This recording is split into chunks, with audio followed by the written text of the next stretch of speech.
Previous class में हमने design tab के ऑप्शंस के बारे में पढ़ लिया था।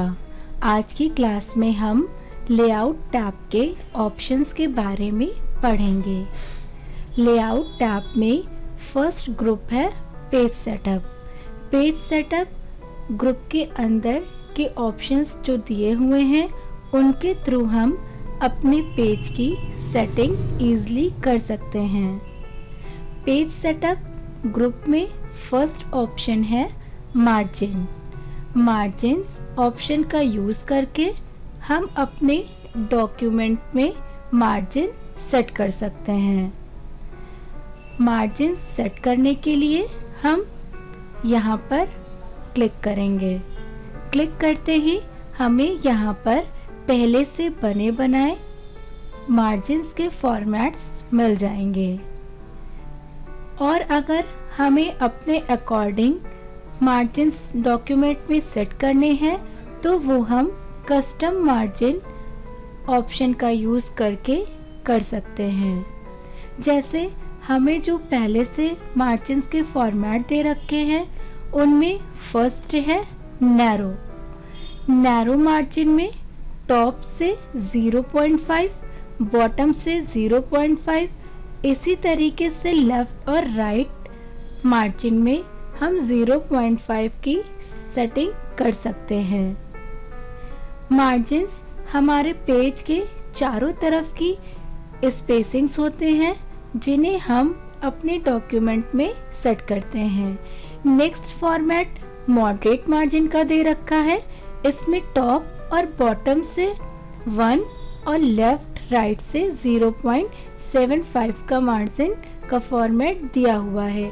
तो आपको जो भी मार्जिन अपने डॉक्यूमेंट में सेट करना है उस मार्जिन के फॉर्मेट पे माउस से लेफ्ट बटन क्लिक कर देंगे। जैसे मैंने यहाँ पर नैरो पर क्लिक किया। नैरो मार्जिन पर क्लिक करते ही हमें पेज में चारों तरफ से लेफ्ट से, राइट से, टॉप से और पेज के बॉटम से 0.5 की स्पेसिंग मिल गई। इसी तरीके से हम वापस से ऑप्शन में आएंगे और अब अगर हमें मार्जिन का कोई दूसरा फॉर्मेट चाहिए तो जो भी फॉर्मेट चाहिए होगा उस पर आकर क्लिक कर देंगे।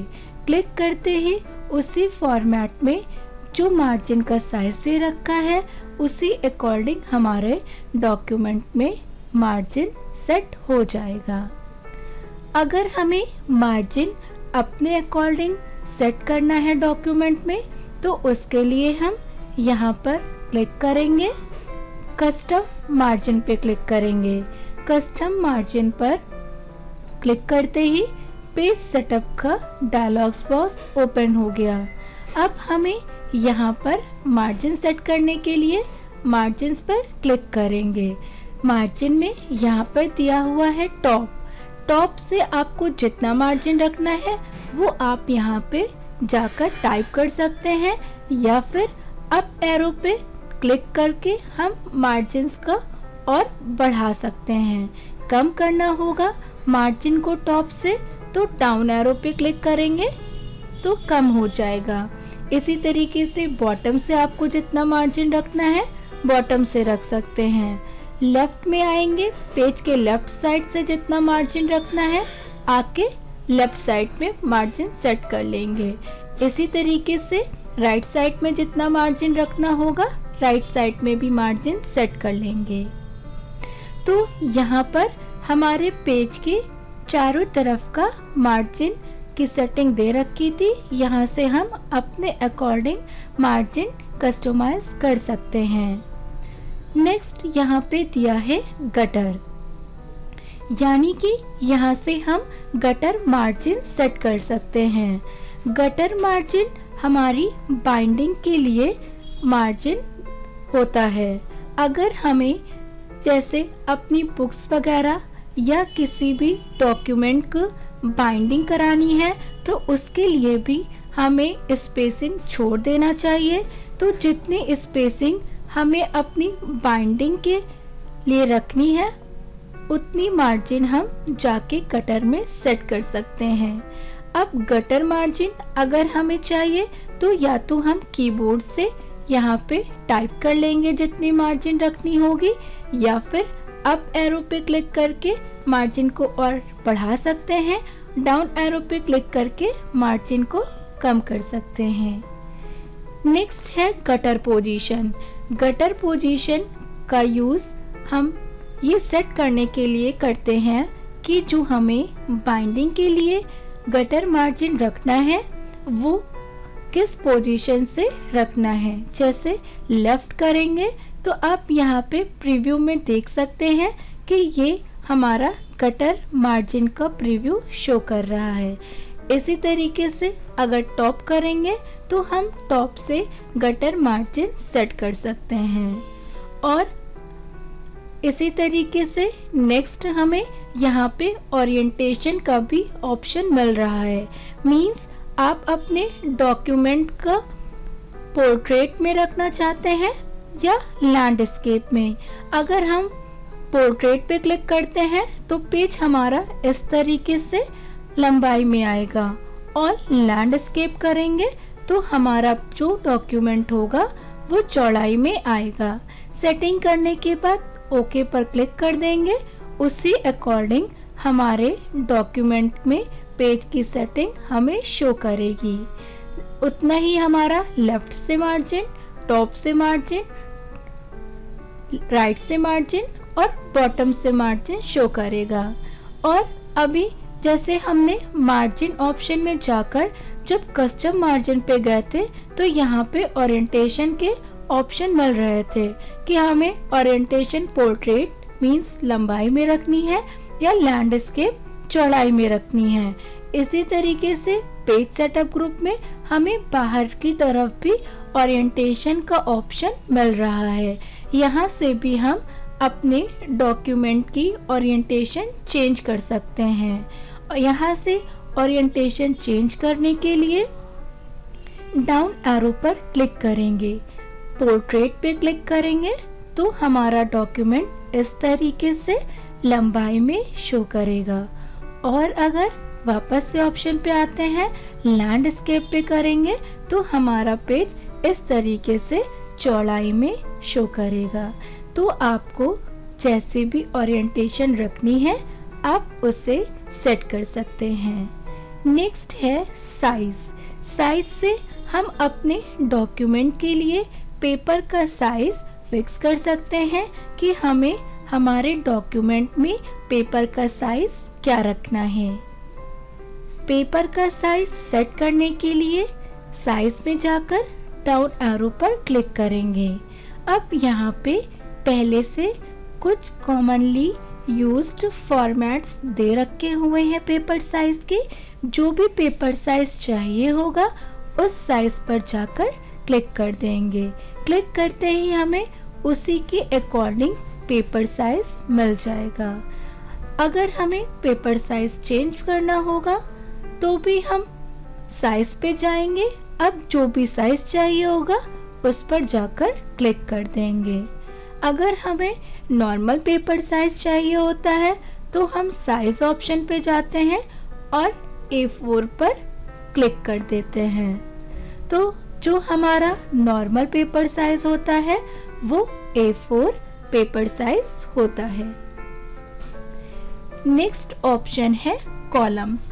कॉलम्स ऑप्शन का यूज करके हम अपने टेक्स्ट को अलग अलग कॉलम्स में स्प्लिट कर सकते हैं। हम अपने कंटेंट को कॉलम्स में तभी डिवाइड कर सकते हैं जब हमारे पास कंटेंट ज़्यादा होता है। आपने बेसिकली देखा होगा न्यूज़पेपर या आपके जो भी टेक्स्ट बुक्स होती हैं उनमें हमारा जो भी कंटेंट दिया होता है वो अलग अलग कॉलम्स में दे रखा होता है। तो जब भी हमें अपने टेक्स्ट को अलग अलग कॉलम्स में दिखाना हो तो हम कॉलम्स ऑप्शन का यूज़ करके अपने पैराग्राफ को डिफरेंट कॉलम्स में डिवाइड कर सकते हैं। आइए देखते हैं कि किस तरीके से हम अपने पैराग्राफ को अलग अलग कॉलम में सेट कर सकते हैं। जैसे मैंने पहले आपको बताया कि हम अपने पैराग्राफ में कॉलम्स तभी लगा सकते हैं जब हमारे पास कंटेंट ज़्यादा होगा। तो हम पहले और भी कंटेंट ले लेते हैं। जैसे मैंने अभी इसी कंटेंट को कॉपी पेस्ट कर लिया। अब आप देख सकते हैं कि हमारा कंटेंट काफ़ी हो गया है। तो अब हम ये देखेंगे कि किस तरीके से हम अपने पैराग्राफ के टेक्स्ट में ही कॉलम अप्लाई कर सकते हैं। कॉलम अप्लाई करने के लिए पहले हमें अपने कंटेंट को सेलेक्ट करना होगा। सेलेक्ट करने के बाद यहाँ पे कॉलम्स में जाकर डाउन एरो पर क्लिक करेंगे। क्लिक करते ही हमारे पास यहाँ पे कॉलम्स के ऑप्शन शो करने लगे। जैसे अगर हम 1 करते हैं तो हमारा जो भी काम होता है वो पैराग्राफ में रहता है। यहाँ पर 2 पर क्लिक करेंगे तो हमारा जो भी पैराग्राफ का कंटेंट होगा वो इस तरीके से 2 कॉलम्स में डिवाइड हो जाएगा। अगर हमें और भी कॉलम चाहिए तो हम वापस से अपने टेक्स्ट का सिलेक्शन लेंगे, कॉलम ऑप्शन पे जाएंगे। अब अगर 3 कॉलम चाहिए होंगे तो 3 पर आके क्लिक कर देंगे। इसी तरीके से यहाँ पे हमें ऑप्शन दे रखा है लेफ्ट पे क्लिक करते हैं तो हमारा कंटेंट इस तरीके से 2 कॉलम्स में डिवाइड हो जाता है और जो लेफ्ट साइड का वर्क कंटेंट होता है वो राइट साइड के वर्क के कंपैरिजन में कम होता है। नेक्स्ट ऑप्शन के बारे में कॉलम के जानने के लिए वापस से हम अपने कंटेंट का सिलेक्शन लेंगे और ऑप्शन में आएंगे। नेक्स्ट है राइट पे क्लिक करते हैं तो ये लेफ्ट से अपोजिट काम करता है। लेफ्ट साइड में कॉलम के कंटेंट ज़्यादा होता है और राइट साइड में कंटेंट कम होता है। वापस से हम अपने वर्क का सिलेक्शन लेंगे और ऑप्शन में जाएंगे। अच्छा, अभी यहाँ पे तो हम अगर अपने काम को कॉलम में कन्वर्ट करना है तो हम मैक्सिमम 3 कॉलम तक यूज कर सकते हैं। लेकिन अगर हमें अपने अकॉर्डिंग्स कॉलम्स चाहिए तो हम मोर कॉलम ऑप्शन पर जाएंगे। मोर कॉलम पर क्लिक करते ही हमें यहाँ पे कॉलम्स की सेटिंग का बॉक्स शो करने लगा। अब हम इस कॉलम्स बॉक्स के थ्रू अपने अकॉर्डिंग अपने कंटेंट को जितने भी कॉलम्स में डिवाइड करना होगा कर सकते हैं और साथ ही कॉलम की विड्थ कितनी रखनी है और एक कॉलम से दूसरे कॉलम के बीच में स्पेसिंग कितनी रखनी है ये भी हम सेट कर सकते हैं। और अगर हमें कॉलम्स के बीच में वर्टिकल लाइन चाहिए तो हम वो भी ले सकते हैं। तो हम यहाँ से पढ़ेंगे कि किस तरीके से हम कॉलम्स को अपने अकॉर्डिंग कस्टमाइज कर सकते हैं। यहाँ पर तो हमें वही ऑप्शंस दिए हुए हैं जो अभी हमने बाहर की तरफ पढ़े थे कि हमें अपना कंटेंट 1 कॉलम, 2 कॉलम, 3 कॉलम या लेफ्ट या राइट पे में चाहिए। नेक्स्ट, अगर हमें अपने अकॉर्डिंग कॉलम चाहिए तो यहाँ पर दे रखा है नंबर ऑफ कॉलम्स। अपने कंटेंट को जितने भी कॉलम्स में डिवाइड करना होगा यहाँ पर आकर हम उतने नंबर या तो कीबोर्ड की हेल्प से टाइप कर सकते हैं या यहाँ पर एरो पर क्लिक करके भी सेट कर सकते हैं कि कितने कॉलम्स चाहिए। जैसे मैंने यहाँ पर क्लिक करके 5 कॉलम कर दिया है कि मुझे अपना काम 5 कॉलम्स में चाहिए। अब नेक्स्ट यहाँ पे शो कर रहा है लाइन बिटवीन। अगर हम चाहते हैं कि कॉलम्स के बीच में लाइन शो करे तो लाइन बिटवीन के ऑप्शन पर यहाँ पर जाकर क्लिक कर देंगे। यहाँ पे प्रीव्यू शो कर रहा है कि इस तरीके से एक कॉलम के बाद हमें लाइन शो करेगी। नेक्स्ट है width and spacing. Width and spacing में जाकर हम अपने कॉलम की चौड़ाई और एक कॉलम से दूसरे कॉलम के बीच की स्पेसिंग भी सेट कर सकते हैं। कॉलम की विड्थ जितनी रखनी होगी उसके लिए यहाँ पर चाहेंगे क्लिक करेंगे। अप एरो पर क्लिक करके कॉलम की विड्थ बढ़ा सकते हैं, डाउन एरो पर क्लिक करके कम कर सकते हैं। ये हमारे फर्स्ट कॉलम की विड्थ जितनी रखनी है यहाँ से सेट कर सकते हैं। नेक्स्ट सेकंड कॉलम की विड्थ जितनी रखनी होगी सेकंड कॉलम की, इसी तरीके से थर्ड कॉलम की जितनी विड्थ रखनी होगी थर्ड कॉलम की। स्क्रॉल करके नीचे आएंगे, हमें जितने भी कॉलम ले रखे होंगे अपने अकॉर्डिंग इंडिविजुअली भी हम सेट कर सकते हैं कि किस कॉलम की कितनी विड्थ रखनी है। और यहाँ पे स्पेसिंग की फर्स्ट कॉलम के बाद में कितनी स्पेसिंग रखनी है वो हम यहाँ से सेट कर सकते हैं। नेक्स्ट सेकंड कॉलम के बाद की स्पेसिंग, थर्ड कॉलम के बीच की स्पेसिंग, तो हम यहाँ से स्पेसिंग भी सेट कर सकते हैं। यहाँ पे नीचे की तरफ शो कर रहा है इक्वल कॉलम विड्थ। अगर हम इक्वल कॉलम विड्थ के ऑप्शन को ऑन कर देते हैं तो जितने भी कॉलम्स होंगे सबकी विड्थ इक्वली शो करेगी। सेटिंग करने के बाद ओके पर क्लिक कर देंगे।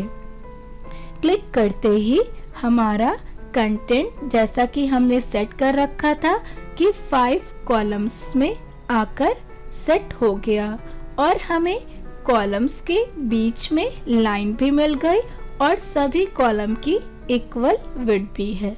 तो इस तरीके से हम अपने कंटेंट को कॉलम्स में डिवाइड कर सकते हैं। अगर हमें कॉलम से लाइन हटानी है तो हम अपने कंटेंट का सिलेक्शन लेंगे।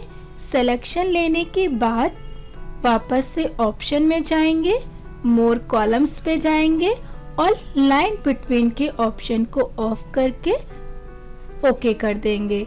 तो जो कॉलम्स के बीच में लाइन शो कर रही थी अब वो हमें शो नहीं करेगी।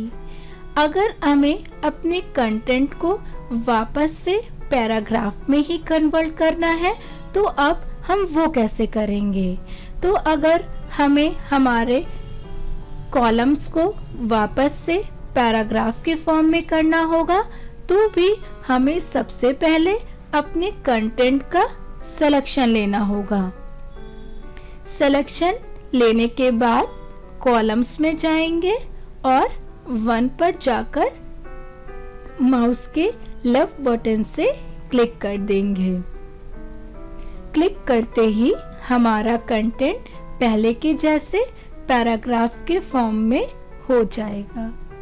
तो हमने देखा कि हमने किस तरीके से अपने डॉक्यूमेंट्स के चारों तरफ से मार्जिन सेट कर सकते हैं, पेज की ओरिएंटेशन कैसी रखनी है, पेपर का साइज कैसा रखना है और कॉलम्स में अगर अपने पैराग्राफ को डिवाइड करना है तो वो हम कैसे कर सकते हैं। नेक्स्ट क्लास में अब हम इसके आगे के ऑप्शंस के बारे में पढ़ेंगे।